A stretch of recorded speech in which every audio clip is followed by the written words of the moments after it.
Well, good evening, friends. I count all of you as my friends because Harpal was my friend and he was yours.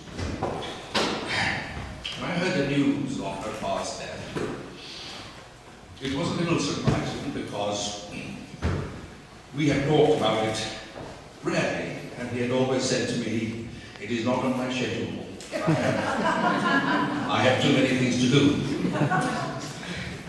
So when I did get the phone call that informed me that Harpal had passed, a little pensive verse from Emily Dickinson came to mind. And I quote, "Because I could not stop death, he kindly stopped for me. The carriage held, but just ourselves and immortality. We slowly drove. He knew no haste, and I had put away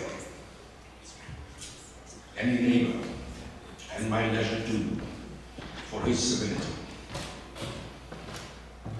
I did not share any of Harpal's labor. I was fortunate in sharing all of his leisure." Harpal Brar was my friend for over 4 decades. There was no foundational event or compelling motive that initiated our friendship, only that we liked each other.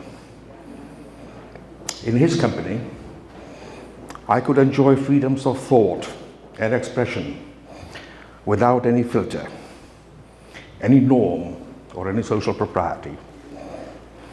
All the comfort of knowing that I was in the company of a mind that will comprehend with ease intellectual or historical references, social nuance, religious rubric, curiosities and questions spanning the globe from Arabia to Zimbabwe. Often, the train of thoughts and conversations pulled in at way stations. Religion, social mores, military and government bureaucracies, literacy in serfdom-infested Russia. Nothing along the journey was uninteresting for us. And even for light diversions, we took relief in music. His favorite was Fingal's Cave by Mendelssohn. Sometimes he tolerated my assertion that Prokofiev and his Lieutenant Kijé were more elegant and uplifting. We shared many moods across the years, sometimes with food, but always with whiskey. Yet 2 moods remained throughout the years, were absent throughout the years. He was never sad, and he was never pessimistic. I both envied and admired that in Harpal. Harpal lived a busy and eventful life, but events do not occur by accident. The curiosity to question, the commitment to pursue inquiry, the discipline of contemplation and complexity, belief and constancy in a creed and unfailing optimism of outlook. These were the coordinates that fixed his compass and that set his sail. A ship that was sailing that assured course was bound to touch and create momentous occasions worthy of memory. Harpal and I met as students of history. If I'm permitted a brief aside, I should like to quote Sir John Seeley when he said that politics were vulgar when they are not liberated by history, and history fades into literature when it loses sight of its relationship to politics. This was Harpal's modus operandi. His study of history was never mere antiquarianism, but a living project purposed to realize a desirable future. His alignment with the ideas of 19th century Russian socialist thinkers, and particularly Vladimir Ilyich Lenin, was a natural outcome for a man whose scholarship of history was an enduring propellant for the political vision. Just a few days before he passed away, we spoke at length over the telephone.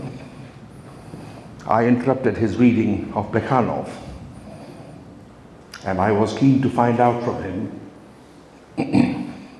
the reason why he thought Plekhanov had decanted to Helsinki after the October Revolution.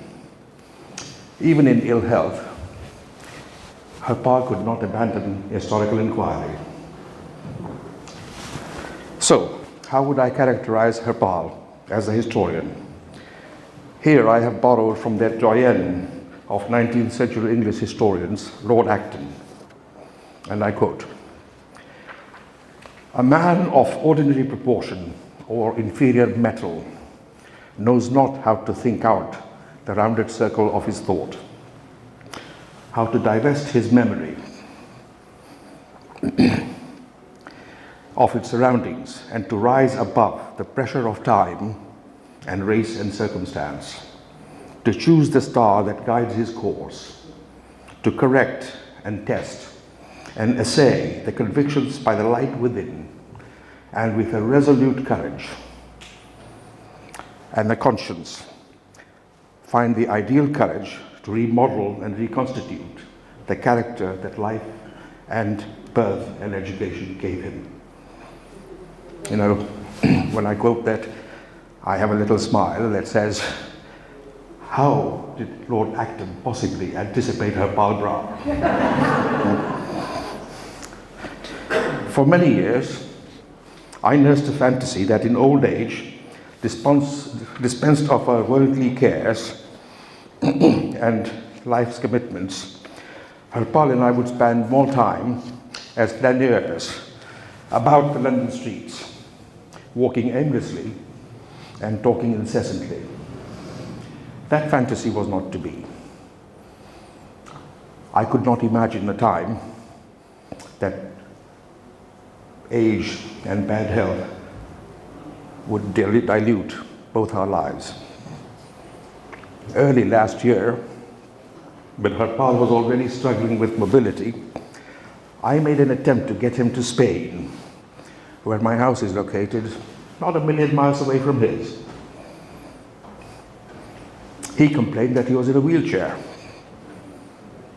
I went out and bought a couple of ramps that would allow him to navigate his wheelchair up the 2 steps to my house.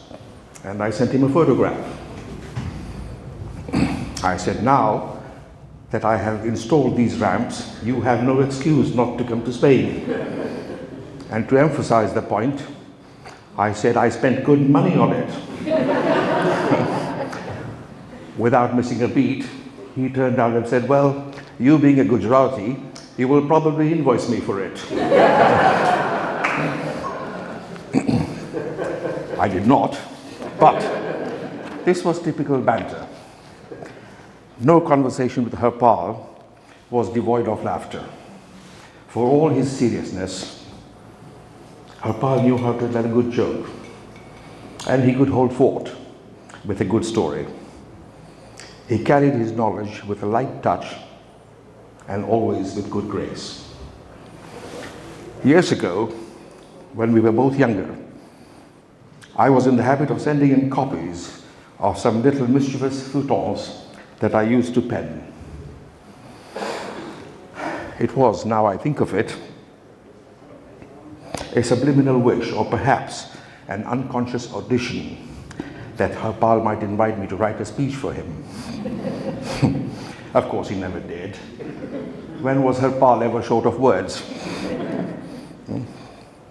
But if perchance he had come to me in a dream last night and said to me, Nick, I shall be speaking at my own memorial tomorrow, what shall I say?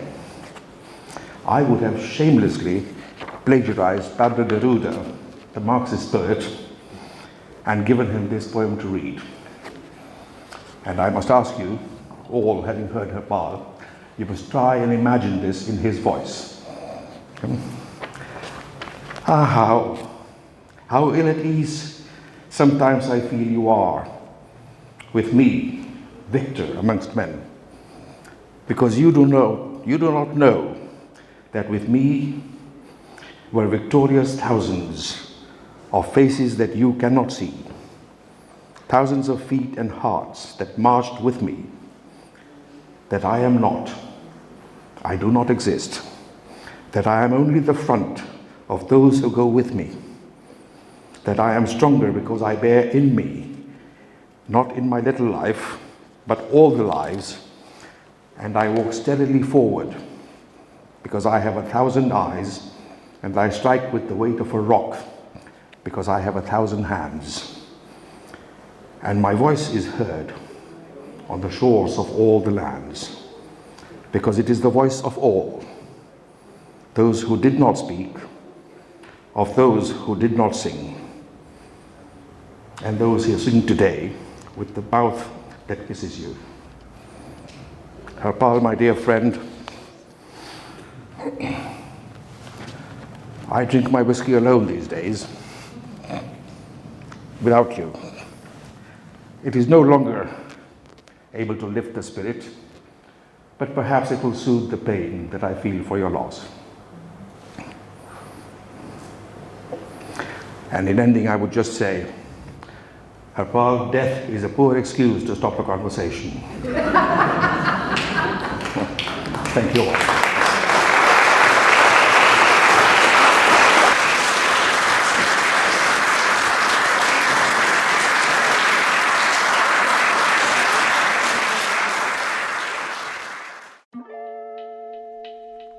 Thank you.